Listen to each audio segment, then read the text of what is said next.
नमस्कार, आप देख रहे हैं न्यूज 9 भारत और मैं हूं आपके साथ अशोक चौहान। देश और दुनिया की तमाम खबरों पर आइए डालते हैं एक नजर।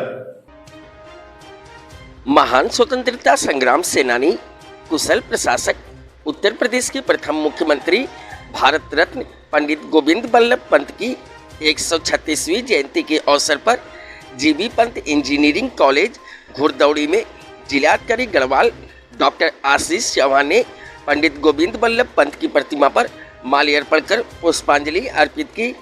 घुड़दौड़ी में आयोजित कार्यक्रम के पश्चात जिला प्रशासन एवं संस्कृति विभाग के संयुक्त तत्वाधान में जिला कलेक्ट्रेट प्रांगण में जिलाधिकारी सहित उपस्थित गणमान्य ने पंत जी के चित्र पर पुष्पांजलि अर्पित किए व स्वतंत्रता संग्राम में उनके योगदान पर विचार गोष्ठी का आयोजन किया गया। आयोजित विचार गोष्ठी में स्कूल की छात्राओं व उपस्थित लोगों द्वारा पंत जी के जीवन चरित्र व आज़ादी में उनके योगदान पर प्रकाश डाला गया।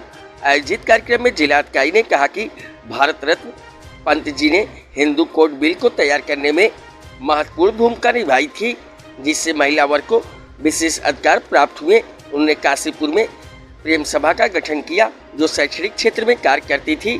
कहा कि स्वतंत्रता सेनानी गोविंद बल्लभ पंत जी का नाम जब भी लिया जाता है तो हमारे सामने एक ऐसे आंदोलनकारी की तस्वीर उभर कर सामने आती है जिन्होंने आज़ादी की लड़ाई में सक्रियता से भाग लिया।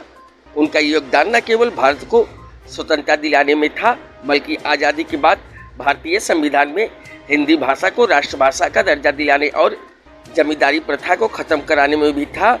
जिलाधिकारी ने कहा कि भारत रत्न पंडित गोविंद बल्लभ पंत की प्रतिमा पौड़ी शहर में स्थापित की जाएगी। उन्होंने संबंधित अधिकारी को प्रतिमा स्थापित करने हेतु भूमि का चयन करने के निर्देश दिए।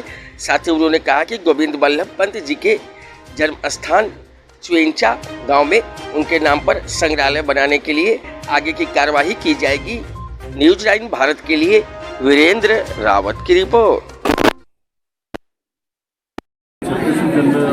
के अवसर पर हम लोगों ने घुड़दौड़ी इंजीनियरिंग कॉलेज में भी और पौड़ी नगर में जो हमारा अभी का जो समारोह है उसमें काफ़ी सारे गणमान्य व्यक्तिगणों द्वारा प्रतिभाग किया गया। साथ ही स्कूल के बच्चे और एनसीसी के बच्चों ने पार्टिसिपेट किया और यहाँ जो चर्चा हुई और उसमें जो चीज़ें निकल के आई हैं तो उसमें एक पंत जी की प्रतिमा को पुनः शहर में लगाए जाने संबंधी या उनके चीचा गांव में एक संग्रहालय या एक म्यूजियम को जो इस्टेब्लिश किया जाना है, इन सारी बातों पर चर्चा हुई और पॉजिटिवली हम इन पर कार्य करने का प्रयास करेंगे।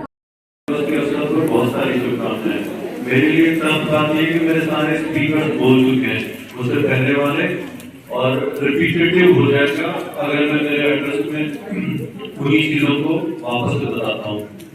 तो मैं एक बात कहना चाहूँगा जो बच्चों के लिए है कि कभी भी हम किसी पर्टिकुलर महानुभाव के जन्म दिवस को या तिथि पुण्यतिथि को जब हम उसे मनाते हैं तो उससे हमें क्या चीज सीखनी चाहिए ये आपके दिमाग में क्लियर होना चाहिए।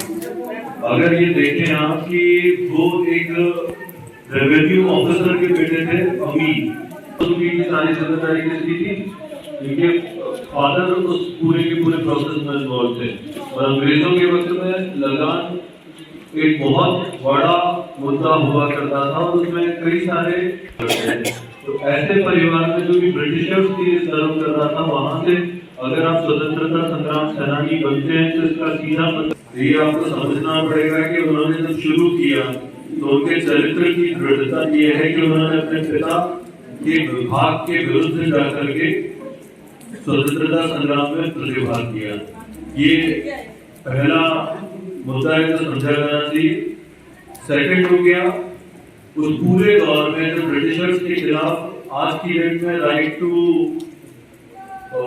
मतलब आरटीआई जो कहते हैं राइट टू इंफॉर्मेशन वाला पार्ट हो गया या फिर आप राइट टू स्पीच है, वो जो चीजें वो उस जमाने में आपके दूसरे अधिकार नहीं थे आपकी कॉन्स्टिट्यूशनल। यहाँ खबरों का सिलसिला कभी नहीं थमता, सिर्फ और सिर्फ बने रहिए न्यूज 9 भारत पर। अब चाहूंगा इजाजत, नमस्कार।